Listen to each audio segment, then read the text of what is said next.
Hi folks, today what we're going to do is create a basic array. On top of that we're going to then play around with a for each loop. So what we're going to first do is make sure we have our actor class within the world, and then we are going to do the following.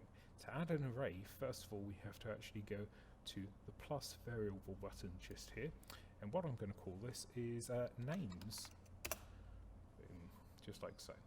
Just make sure it's set to a string so we can have a multiple amount of text in here, and this little button here will actually will give us the option to change it from a variable to an array, which will be a group or a list of objects put together.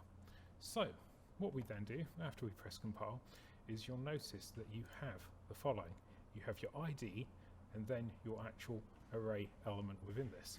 So I'm going to add some names into this list by adding new elements for each one.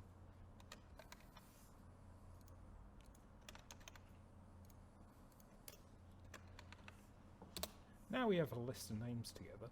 What we're going to do is we're going to create a for each loop. So we do that by first dragging out of our executable and then typing for each loop like so. Now, unlike a regular for loop, we have an array element here. So what we have to do is set our array to this object, just like so. Now, what you'll notice is there were two elements within this.